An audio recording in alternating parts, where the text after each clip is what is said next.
Ito nga ang larawan, ang mukha ng isang tao na sobrang nagsisisi, tuliro at hindi alam kung ano ang gagawin sa nangyari nga pong trahedya sa airport na Iya 1 kung saan ilang buhay ang nawala.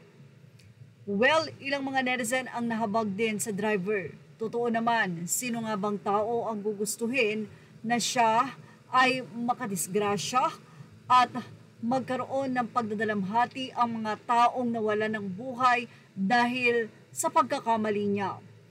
Ilang mga netizen ang nagpahayag ng pakikisimpatya sa nasabi nga pong driver matapos makita at mag-viral ang video nito na kung saan ay tila hindi na nga nito alam ang mararamdaman matapos marahil malaman na may isang bata din na nawala ng buhay dahil sa nasabing aksidente. Narito po ang naging say ng mga netizen. Ang problema, nagsinungaling siya. Sabi niya may sasakyan sa harap niya kaya siya nagulat. Tapos sa CCTV wala naman. Lalo tuloy siyang naging tanga sa harap ng lahat. Hindi tayo mga perpekto. Ikaw ba, nabibilang mo ba ang mga pagkakamali na hindi mo sinasadya? Lahat ng bagay ay itinatakda na ng Diyos. Walang makakapigil niyan. Dahil ang mga buhay natin ay siya lang ang pwedeng bumawi. Ganun pa man, dahil meron tayong batas ng tao, kailangang managot ang sa tingin ng batas ay may kasalanan.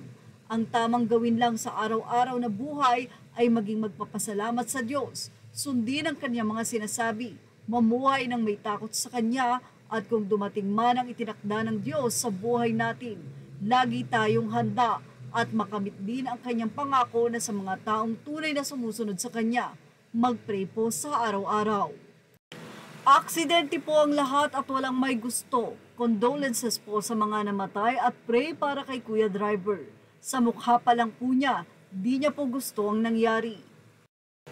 Aksidente po ang nangyari. Need niya pong panagutan ang nangyari. Dahil mas kawawa po talaga ang mga nawalan ng pamilya, ang mga pumanaw. Kaya nga po aksidente, walang gustong mangyari ang ganyan.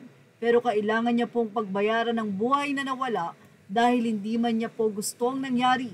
Hindi na po niya maibabalik ang buhay na nawala.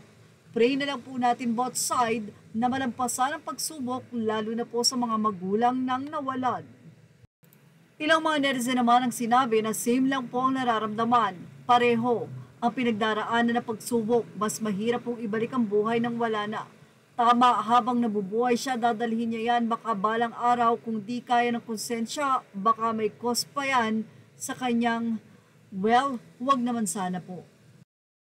Pagdepensa naman ng isang netizen, ang taong tuliro talagang mali-mali ang isasagot hindi dahil sa nagsisinungaling siya, pero yun siguro ang nasa isip niya, yung mga time na tinatanong siya. Nakakalungkot, masakit sa puso dahil may mga nawala at nasugatan. Ganon din sa part ni Kuya, hindi rin niya kagustuhan ang nangyari. Paano na lang kung siya na lang ang inaasahan ng pamilya niya? Sana mag-ingat po tayo palagi para wala ng ganyang pangyayari. Say naman ng isang netizen, agree ako sa sinabi mo, tuliro na nga siya talaga lalo na right after the accident. Halo-halo ng emosyon ang nararamdaman niya. Unang-una ang labis na takot na may kahalong sobrang pagkalungkot. Bakit nagawa niya yun?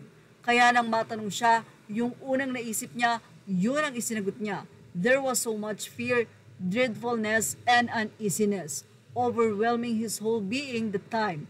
Hindi na niya nagawa i-sort out ang naramdaman niya at naisip, nakakahabag din ang driver. Yan ang ating showbiz update. Images are all credit to the rightful owners.